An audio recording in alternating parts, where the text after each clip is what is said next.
এতদিন হয়ে গেল, তাও আজও এর টাইমিং সেন্সটা ঠিক করতে পারলাম না।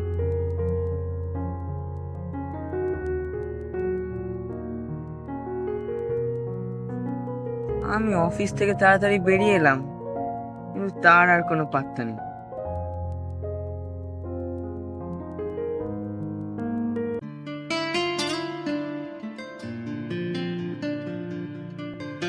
কটা বাজে? এতদিন হয়ে গেল আমার সঙ্গে আছো, তাও দেরিতে আসার স্বভাবটা বদলাতে পারলে না। আমাকে অপেক্ষা করাতে এত ভালো লাগে তোমার?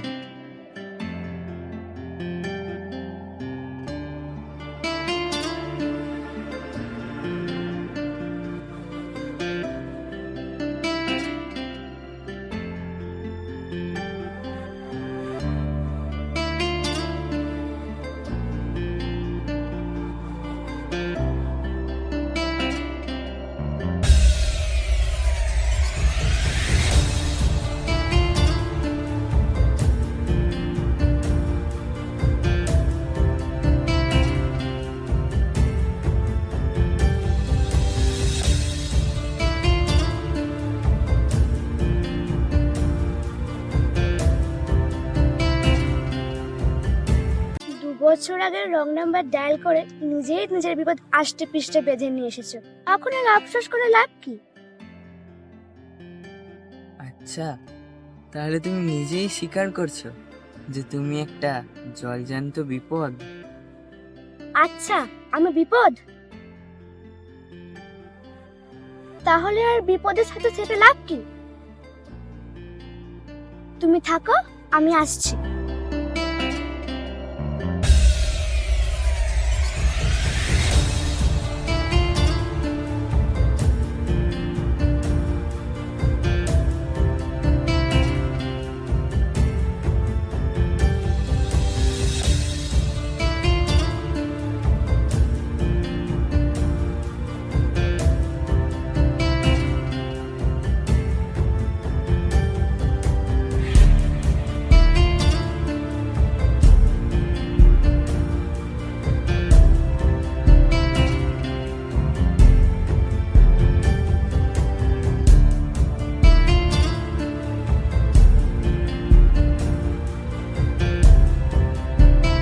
এই হাত তো আমি ছাড়বো বলে ধরিনি।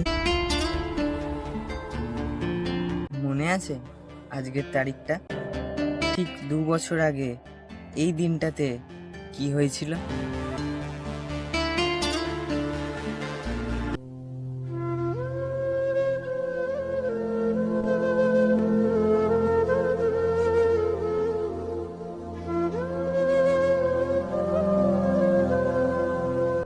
ওই যে বললেন আমাকে আর ডিস্টার্ব করবেন না, কথাটা একটু মনে রাখবেন প্লিজ। না স্যার, আমি আর আপনাকে ডিস্টার্ব করব না, আর আপনার সাথে আমার কোনো দিন দেখা হবে না। আচ্ছা স্যার, যদি কোনোদিন জানতে পারেন আপনি আমাকে বিনা অপরাধে শাস্তি দিয়ে গেলেন, সেদিন নিজেকে ক্ষমা করতে পারবেন তো?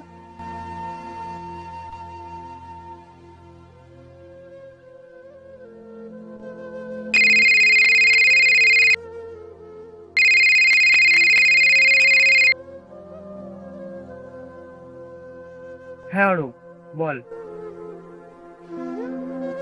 আমি বাইরে আছি, তুই এখন ফোন রাখ, আমি পরে বাড়ি আসছি, আমাকে একটু একা থাকতে দে।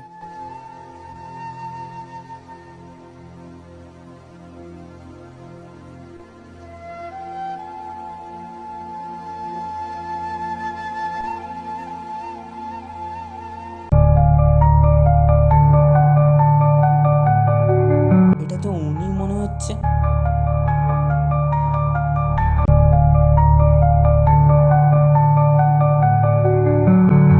হ্যাঁ, এটা তো উনি।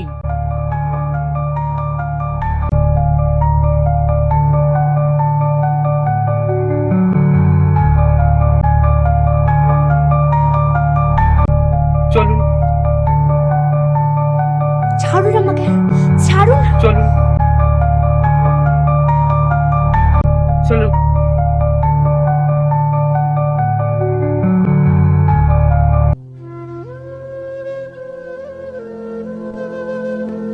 করছিলেন এটা? এইভাবে কেউ জলে ঝাঁপ দিতে যায়? কিছু হয়ে গেলে কি হতো? বেশ হতো, যা হতো আমার হতো, তাতে আপনার কি? আচ্ছা, আপনি কি ঠিক করেছেন বলুন তো? বাচ্চার শেষ ইচ্ছা তো কত শেষ করে দিয়েছেন, এখন শান্তিতে মরতেও দেবেন না। সরি, আমি আমার ভুলটা বুঝতে পেরেছি। অনেক বড় মিসআন্ডারস্ট্যান্ডিং হয়েছে। তাই স্যার? বাহ, খুব ভালো। বুঝতে বড়টা দেরি করে ফেললেন স্যার। ঠিক যেমন আজ আমার আর বাঁচার কোনো ইচ্ছা নেই, আপনার বোঝা না বোঝারও আর কোনো মূল্য নেই আমার কাছে। না, এইভাবে বলবেন না। আমি মানছি আমি অন্যায় করেছি আপনার সাথে, কিন্তু সবটা না বুঝে। বিশ্বাস করুন, আমি সেদিন রং নাম্বার ডায়াল করেছিলাম। এনকে ফুড হোম ডেলিভারিতে কল করার জায়গায় আপনার সংস্থা এনপি ফুড হোম ডেলিভারিতে কল করে ফেলেছিলাম, আর তারপরেই এই বিপত্তি। আর আপনার একটা রং নাম্বার ডায়ালে আমার স্বপ্নটা তাসের ঘরের মতো ভেঙে পড়লো স্যার। জানেন স্যার, মানুষের স্বপ্ন মরে গেলে সেই মানুষটার ভেতর থেকে মৃত্যু হয়। বাইরে হয়তো সে হেঁটেছিল বেড়ায়, কেউ বুঝতে পারে না মানুষটা ভেতরে ভেতরে শেষ হয়ে গেছে, যাকে এক কথায় বলে জ্যান্ত লাশ। প্লিজ এইভাবে বলবেন না। আচ্ছা, শেষ থেকেও তো শুরু হয়, অনেক সময় ভস্ম থেকেও তো আগুন ওঠে। আপনি হয়তো জানেন না স্যার, এই সমাজে একটা মেয়ের নিজের স্বাধীনতাকে বজায় রেখে প্রতিষ্ঠা হওয়ার লড়াই ঠিক কতটা কঠিন। কঠিন, কিন্তু অসম্ভব তো নয়। স্বপ্ন যখন বড়, লড়াই না করে আত্মহত্যার পথটা বেছে নেওয়া কি ঠিক? কেন করতে যাচ্ছিলেন এরকম? আর আপনি তো বাড়ি ফিরতে যাচ্ছিলেন, সেখানে না গিয়ে আত্মহত্যা কেন করতে যাচ্ছিলেন? তাহলে কি করতাম স্যার? কি মুখে ভারে ফিরতাম আমি? গ্রামের এক সাধারণ পরিবারের একটা মেয়ে আমি স্যার। আমাদের খুব ছোট্ট পরিবার, বাবা মা আর আমরা দুই বোন। আমি ছোট থেকে স্বপ্ন দেখতাম আমি নিজের পায়ে দাঁড়াবো, আর আমার দিদির স্বপ্ন ছিল ওর একটা সুন্দর সংসার হবে। সেই জন্য খুব কম বয়সে বাবা দিদির বিয়ে ঠিক করে গ্রামের এক ছেলের সাথে। আমার বাবা একটা প্রাইভেট ফার্মের ম্যানেজার ছিলেন। আমার বাবা বলে বলছি না স্যার, তার মতো সৎ মানুষ পৃথিবীতে খুব কমই আছে। 1.5 বছর আগে বিনা অপরাধে বাবাকে চোর বদনাম দিয়ে কোম্পানি থেকে তাড়িয়ে দেওয়া হয়। আমরা সব বুঝেও কিচ্ছু প্রমাণ করতে পারিনি, ঠিক যেমন আপনাকে বোঝাতে পারিনি। তারপর তারপর আমাদের হাসিখুশি পরিবারটা তছনছ হয়ে গেল। বাবার আত্মসম্মান ছিল সবার আগে, সবাই বাবাকে খুব সম্মান করত। এই একটা ঘটনায় সব পলট পালট হয়ে গেল। বাবা এই অসম্মান সহ্য করতে পারলো না, সেই রাতে বাবার স্ট্রোক হয়, আর বাঁ দিকটা ফুল প্যারালাইজ হয়ে যায়। মা একজন হাউস ওয়াইফ, বাবার বটগাছের ছায়ায় বড় হারা আমরা দুই বোন তখনও সমাজের নৃশংস রূপটার সাথে পরিচিত নেই। বাবার চাকরি যাওয়া বিবরণ শুনে দিদির বিয়েটাও ভেঙে যায়। কিন্তু আপনি তো বললেন গ্রামের মধ্যে আপনার দিদির বিয়ে ঠিক হয়েছিল। তারা তো আপনার বাবাকে চিনতো, তিনি কেমন মানুষ? তাহলে এই সময় তারা কিভাবে এই কাজ করতে পারেন? তাদের তো আপনাদের পাশে দাঁড়ানো উচিত ছিল। আপনি লাইফ দেওয়ার আগে অনেক কাস্টমার আমাদের প্রশংসা করতে স্যার, কিন্তু দেখুন আজ আর কেউ বিশ্বাস করে না। মানুষ সেটাই বিশ্বাস করতে পছন্দ করে যেটা ইনস্ট্যান্ট সামনে দেখছে, ঘটনার ভেতরে ঢুকে বিশ্লেষণ করে না। আমরা পরে জানতে পারি দিদির বিয়ে ভাঙার কারণ শুধুমাত্র বাবার চূড়াগোপাতে চাকরি যাওয়া নয়। তারা ভেবেছিল আমরা ঠিক মতো পণ নিতে পারবো না, উল্টে তাদের আমাদের দায়িত্ব নিতে হবে। 3 রাত পাড়ার লোকেরা ডাইরেক্টলি ইনডাইরেক্টলি আমাদের অপমান করতে থাকে। জমানো টাকা থেকে বাবার চিকিৎসা চলে। তারপর একদিন সিদ্ধান্ত নিই আমি শহরে বেরিয়ে আসব। মায়ের গয়না বিক্রি করে আমি, দিদি আর দিদির দুই বন্ধু প্রিয়াঙ্কা দি ও লিপিকা দি, এই 4 জন শহরে পা রাখি। মায়ের গয়না বিক্রি করার টাকায় একটা ঘর ভাড়া নিয়ে এই ব্যবসাটা শুরু করে। আমি 1 বছর বাড়ি যাইনি স্যার। অসুস্থ বাবাকে শুধু ভিডিও কলে দেখেছি। নিজের কাছে নিজের প্রতীক্ষা ছিল আমাদের সেই হাসি খুশি দিনগুলো ফিরিয়ে তবে বাড়ি ফিরব। এবার বলতে পারেন কিভাবে বাড়ি ফিরতাম আমি?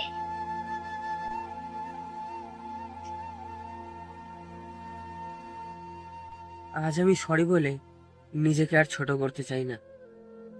আমি যে অন্যায় করেছি তার কোনো ক্ষমা হয় না, আমি জানি। কিন্তু আপনাকে আমি একটা অনুরোধ করতে চাই, প্লিজ যা কিছু হয়েছে আমাকে একটা সুযোগ দেবেন সেটা ঠিক করার। আমি জানি ব্যাপারটা সহজ নয়, কিন্তু অসম্ভব তো নয়। তার হয় না স্যার। কেন হয় না? আমি মানছি আপনার একার পক্ষে লড়াইটা সত্যি অনেকটা কঠিন, কিন্তু এই লড়াইয়ে যদি আমি আপনার পাশে দাঁড়াই, একটা সুযোগ দিন না আমায়। দয়া করছেন স্যার? একজন অসহায় মেয়ের পাশে দাঁড়িয়ে মহান হতে চাইছেন? না না, এরকম ভাবে কেন ভাবছেন? আমি জানি আমাকে আপনার ভুল বোঝাটা সত্যি স্বাভাবিক, কিন্তু বিশ্বাস করুন আমার মহান হবার কোনো ইন্টেনশন নেই। একজন বন্ধু হিসেবে আপনার পাশে থাকতে চাই। প্লিজ একটা সুযোগ দিন না আমায়। হাই, আমি সৌম্যজিৎ।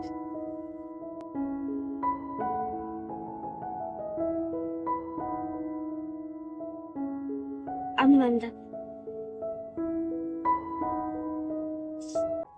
হাই গাইস, আজ থেকে দিন 15 আগে আমি লাইভে এসেছিলাম একটি ফুড হোম ডেলিভারি সংস্থার এগেনস্টে কমপ্লেন করার জন্য।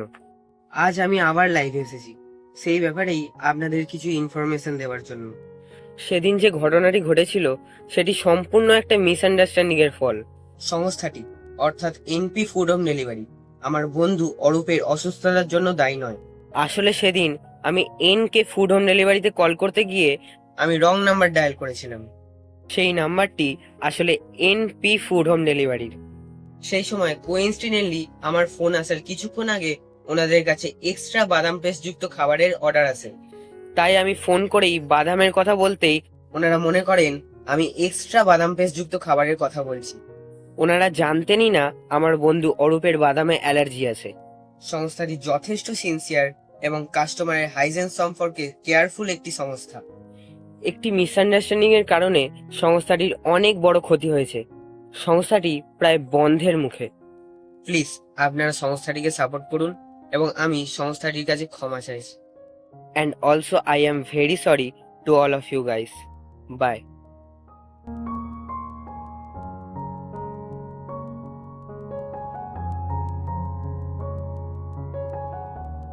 আশা করছি ধীরে ধীরে সবটা ঠিক হয়ে যাবে। দেখা যাক।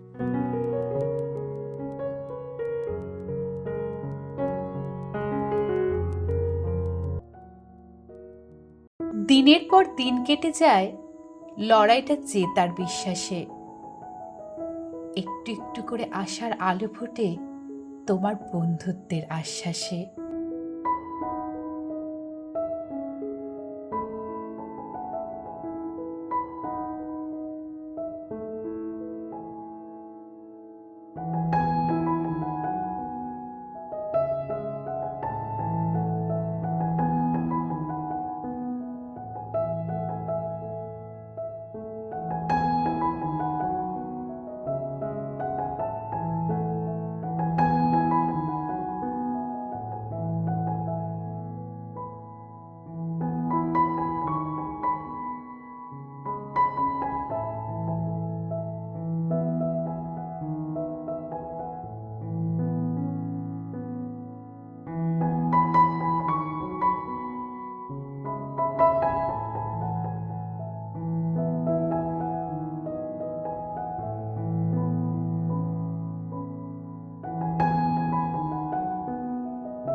লড়াই যতই কঠিন হোক, সঠিক সাথী সরল করে পথ। একদিন না একদিন জিতবই, থামতে দেব না স্বপ্নের রথ।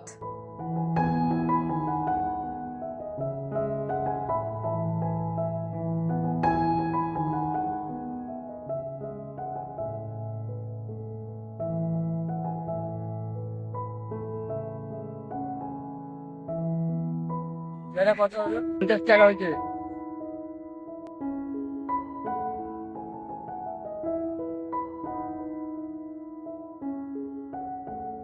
আচ্ছা ঠিক আছে।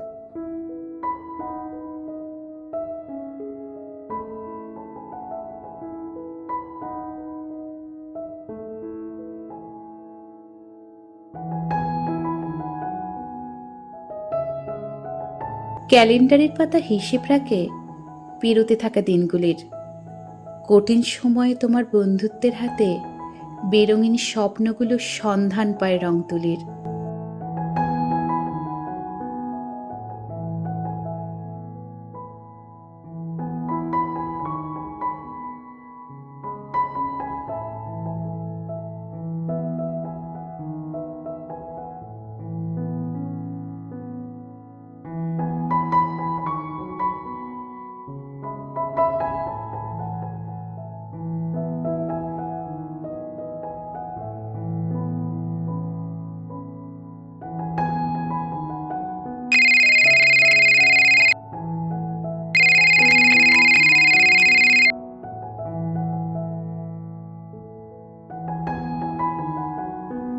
হ্যালো। আচ্ছা আচ্ছা, আপনারা কোনো চিন্তা করবেন না, কালকে আপনাদের অ্যাড্রেসেই 1000 প্যাকেট খাবার চলে যাবে। আচ্ছা আচ্ছা ঠিক আছে,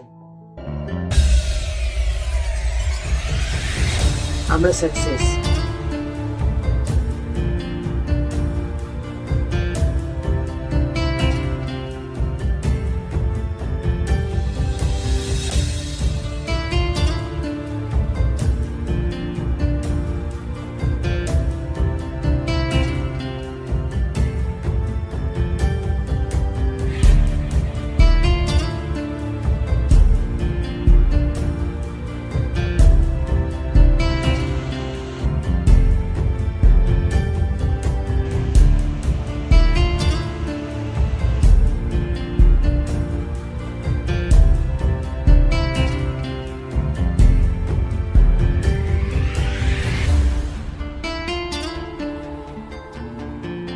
দাদা দুটো আইসক্রিম দেবো।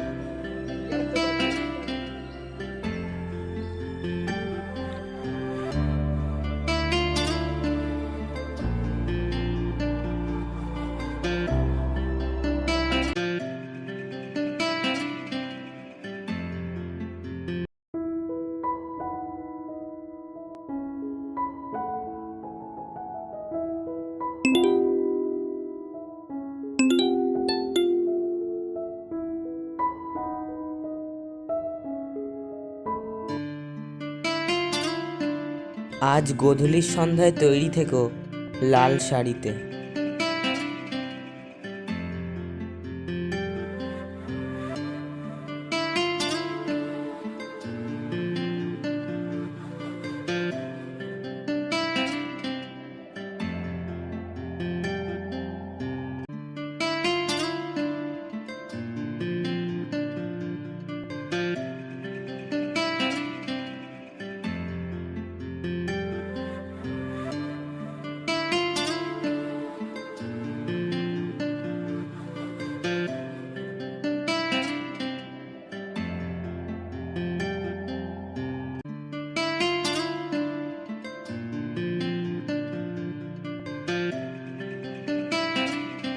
এটা কি ধরনের আবদার বলো তো?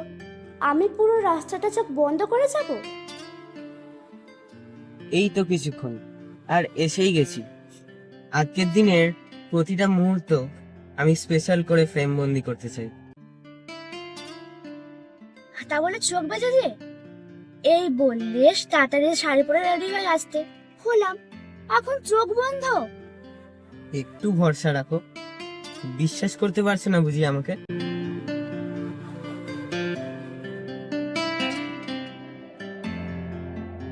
যদি বিশ্বাসের প্রশ্ন আসে তাহলে বলবো সারা জীবন তুমি আমার চোখ এইভাবেই বন্ধ করে রাখতে পারো।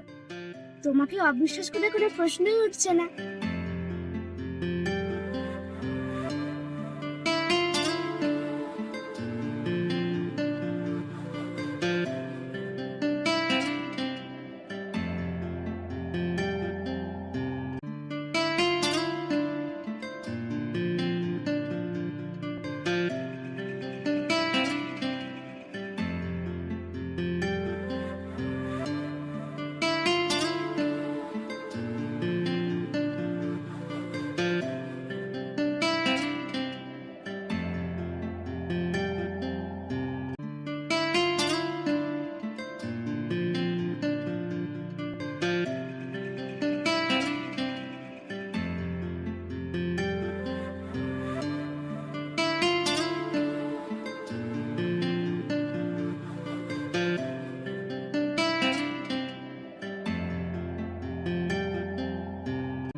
সারপ্রাইজ।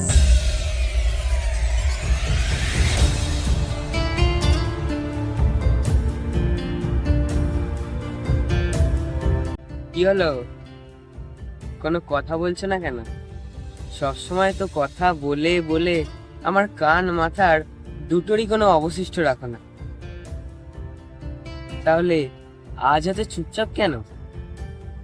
তা আমি যদি তোমাকে এত বিরক্ত করি, আমার বিরুদ্ধে যখন এতই অভিযোগ, তাহলে কি দরকার ছিল এসবের? কি আর করবো বলো? এই মহাদিকে একটা বস্তু আছে যার নাম হৃদয়। কোনো কিছু না বলে দুম করে দরজাটা খুলে কখন জাঁকিয়ে বসে পড়লে বুঝতেই পারলাম না। আর হৃদয় কেউ একবার বসে পড়লে তাকে আর বার করা যায়। আর কান মাথার এখানে কোনো দোষ নেই। এমন ভাবে বলছো যেন আমি উদ্বাস্তুর মতো গিয়ে তোমার মনের মধ্যে বসে পড়েছি। তোমার আমাকে বসানোর কোনো ইচ্ছা ছিল না, তাহলে বার করে দিলেই তো পারো। ওই যে বললাম, হৃদয়ে বসে যাওয়া মানুষকে কখনো বার করা যায় না। তোমার বাদিকেও আছে হৃদয় নামের ঘরটা। আমি যতদূর জানি ওখানে আমি ছাড়া আর কেউ নেই। তুমি কি পারবে আমাকে বার করে দিতে? আমি তো বলিনি তুমি জোর করে আমার হৃদয়ে বসে পড়েছো। আমি কখন বললাম তুমি জোর করে আমার হৃদয়ে বসে পড়েছো? আমি তো বললাম তুমি কোনো কিছু না বলে উইদাউট পারমিশনে আমার হৃদয়ে বসে পড়েছো। Bad manners. আচ্ছা, তুমি না কখন পারমিশন নিয়েছিলে আমার হৃদয়ে বসার আগে? তখন তোমার এই ম্যানার্সটা কোথায় ছিল? আর মেয়েটা তুলে রেখেছিলে? সেটাই তো বলছি, হৃদয় কাকে তার আসনে জাকিয়ে বসতে দেবে সেটা সেই ঠিক করে। সেখানে আমার আর তোমার পারমিশনের কোনো প্রয়োজন পড়ে না। আর একবার হৃদয় দখল করলে সেই তার রাজা বা রানী হয়ে বিরাজ করে। আর দুটো মনের এক হওয়ার সময় কোনো ম্যানার্স কাজ করে না। সকালে যখন দেখা হলো কিছু বললে না তো? বারে, তখন বলে দিলে সারপ্রাইজ কি করে হতো? 2 বছর আগে যে পথ চলা শুরু করেছিলাম, আজ তার অ্যানিভার্সারি, সেটা একটু সেলিব্রেট করব না? আর হ্যাঁ, আর একটা সুখবর আছে। মা কাল তোমাদের বাড়িতে কল করবে, যাতে আমরা সব সময় একসাথে থাকতে পারি। হৃদয় যখন দখল করে ফেলেছো, তখন গৃহপ্রবেশে দেরি করে লাভ কি? আশা করি তোমার বাড়িতে এ নিয়ে কোনো আপত্তি হবে না। সে আর বলতে, তারা আমার থেকে তোমাকে বেশি বিশ্বাস করে।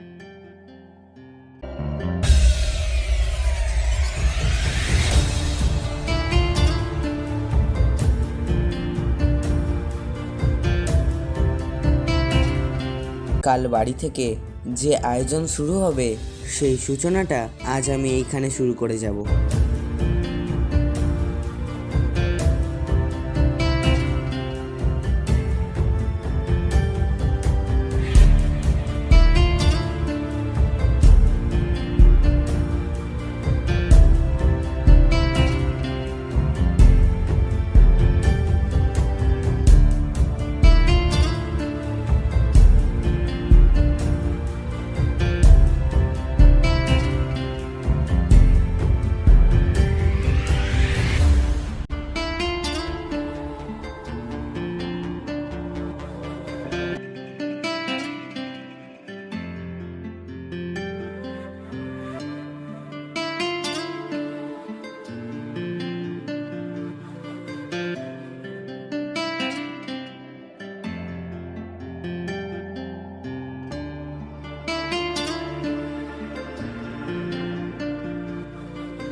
রং নাম্বারে শুরু হয়ে আমরা করলাম স্বপ্নের দেশ। সব ভুলের ক্ষমা হয়ে যায় যদি সুন্দর হয় শেষ।